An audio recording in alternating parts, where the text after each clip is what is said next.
এটা নিতে না চান সেক্ষেত্রেও কোনো সমস্যা নেই। এখন এর মধ্যে আমি দিয়ে দিচ্ছি 1 টেবিল চামচ পরিমাণ আদা বাটা আর দিয়ে দিচ্ছি 1 টেবিল চামচ পরিমাণ রসুন বাটা। দিচ্ছি এখানে আমি 1 টেবিল চামচ পরিমাণ লাল মরিচের গুঁড়া, তবে আপনি আপনার টেস্ট অনুযায়ী ঝালটা বাড়িয়ে কমিয়ে নিতে পারবেন। এখন এর মধ্যে আমি দিয়ে দিচ্ছি 1 চা চামচ পরিমাণ গরম মশলার গুঁড়া। এটা বাজার থেকে কিনে আনা গরম মশলার গুঁড়া, যে কোনো ব্র্যান্ডেরটা ব্যবহার করলেই হবে। এখন এর মধ্যে আমি দিয়ে দিচ্ছি 1 টেবিল চামচ পরিমাণ লাইট সয়া সস। সয়া সসটা যদি হাতের কাছে না থাকে সেক্ষেত্রে না দিলেও হবে, তবে দিলে টেস্টটা বেশি ভালো আসে। স্বাদ মতো কিছুটা লবণ দিয়ে দিলাম, এবং লবণটা একটু বুঝে দিবেন কারণ সয়া সসে কিন্তু বেশ ভালোই লবণ থাকে। এবার এই সব কিছুকে খুব ভালোভাবে একত্রে মেখে নিতে হবে। মশলার সঙ্গে চিকেনের টুকরোগুলো খুব ভালোভাবে মেখে নিতে হবে, এবং এই চিকেনের টুকরোগুলোকে এখন আমি 2 ঘন্টার জন্য এভাবেই ম্যারিনেট করে রেখে দিব।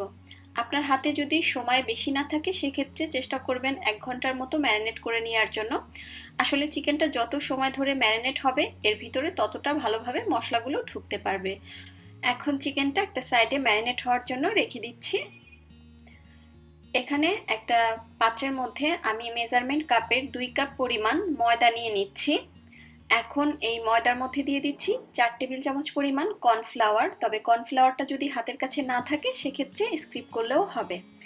এবার এর মধ্যে আমি আধা চা চামচ পরিমাণ লাল মরিচের গুঁড়া দিয়ে দিলাম, আর দিয়ে দিচ্ছি 1/4 চা চামচ পরিমাণ লবণ, এবং এটাই হচ্ছে আমাদের ফ্রাইড চিকেনের জন্য ময়দার যে কোটিংটা আমরা ব্যবহার করব সেই ময়দার মিশ্রণটা, এবং এটা একদমই রেডি হয়ে গিয়েছে।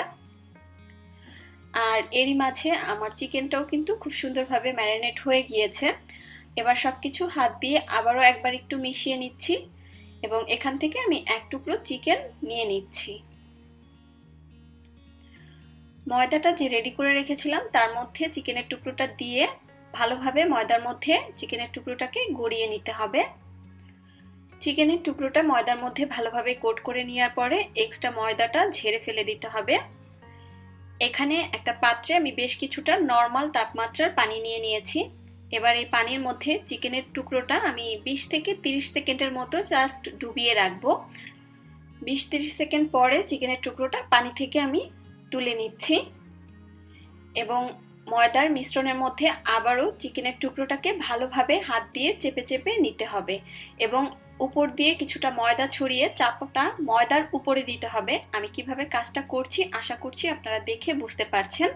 জাস্ট পানিতে ডুবিয়ে নিয়ে তারপরে এভাবে ময়দার মধ্যে কোট করে নেওয়ার পরেই কিন্তু এর উপরে একটা লেয়ারে পরিণত হবে, এবং আপনারা হয়তোবা দেখতেই পাচ্ছেন ফ্রাইড চিকেনের উপরে যে একটা ক্রিস্পি লেয়ার থাকে ময়দার বা কোটিং থাকে সেটা কিন্তু অলরেডি ক্রিয়েট হয়ে গিয়েছে। তবে আপনারা কেউ যদি মনে করেন ময়দার লেয়ারটা আরো মোটা করে দিবেন সেক্ষেত্রে আরো একবার পানিতে ডুবিয়ে একইভাবে ময়দায় কোট করে নিতে পারেন। এবার আমি এগুলো ভেজে নিব। এর জন্য চুলা একটা হাঁড়িতে বেশ কিছুটা তেল গরম করতে দিয়েছি। তেলটাকে খুব ভালোভাবে গরম করে নিতে হবে। আপনাদেরকে আমি একটু দেখিয়ে দিচ্ছি। দেখেন একটা কাঠি দেওয়ার পরে সঙ্গে সঙ্গে সাইড দিয়ে অনেকগুলো বাবলসের মতো উঠে আসছে, তার মানে বুঝতেই পারছেন তেলটা অনেকটা ভালোভাবে গরম করে নিয়ে। ফ্রাইড চিকেন ভাজার জন্য তেলের তাপমাত্রাটা সঠিক হওয়া খুবই গুরুত্বপূর্ণ, এতে করে আপনার কোটিংটা খুলে আসার কোনো ভয় থাকবে না, এবং এটা অনেক বেশি ক্রিস্পি আর পারফেক্ট হবে। আর তেলটা অনেক বেশি গরম থাকার কারণে এটা কিন্তু পুড়ে যাওয়ারও কোনো ভয় নেই, কারণ আপনি যখন চিকেনগুলো তেলের মধ্যে দিবেন অটোমেটিকলি তেলের তাপমাত্রাটা কিন্তু অনেকটাই ডাউন হয়ে যাবে। আর তেলটা প্রথমে ভালোভাবে গরম করে নিয়ে দেন চিকেনগুলো ছাড়ার আগে চুলার আঁচটা মাঝারি থেকে একটু কম করে দিবেন, তাহলেই কিন্তু আর কোনো টেনশন থাকলো না।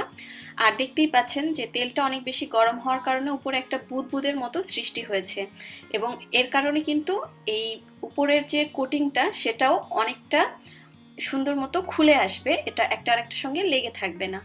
এবং যখন একটা সাইড হয়ে যাবে ওই পর্যায়ে এগুলোকে উল্টে দিতে হবে, এবং মিডিয়াম লো আছে এক একটা ব্যাস 15 থেকে 16 মিনিট সময় নিয়ে ভেজে নিতে হবে।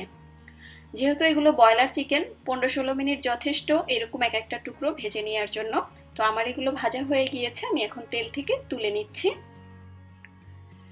এই তো তৈরি হয়ে গেল আমার একেবারে ঘরে থাকা সাধারণ কিছু উপকরণ দিয়ে রেস্টুরেন্ট স্টাইলের ফ্রাইড চিকেন, এবং এটা খেতে খুবই টেস্টি হয়ে থাকে। আপনারা যখন তৈরি করবেন নিজেরাই বুঝতে পারবেন।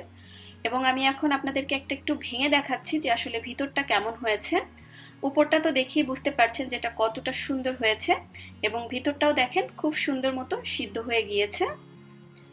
তো আমি আশা করছি আপনাদের কাছে আমার আজকের এই রেসিপিটা ভালো লেগেছে। তাহলে আজকের মতো আমি এখানেই বিদায় নিচ্ছি। সবাই খুব বেশি ভালো থাকবেন। আল্লাহ হাফেজ। বেবি মাম্মা, এটা কি হচ্ছে? এটা কি হচ্ছে? ইয়ামি ইয়ামি হচ্ছে। ওয়াও ওয়াও, দেখেছো? ও ও বেবি বেবি। ওই ইয়ামিটা শিখছে খালি। হ্যাঁ। আসসালামু আলাইকুম। রেসিপিস বাই সেজাস মম চ্যানেলে সবাইকে স্বাগতম জানাচ্ছি হোল চিকেন বারবিকিউ রেসিপি দেখার জন্য। আস্ত মুরগির বারবিকিউ, কি ব্যাপারটাই খুব লোভনীয় না? আজকে আমাদের সাথে বাসায় বারবিকিউ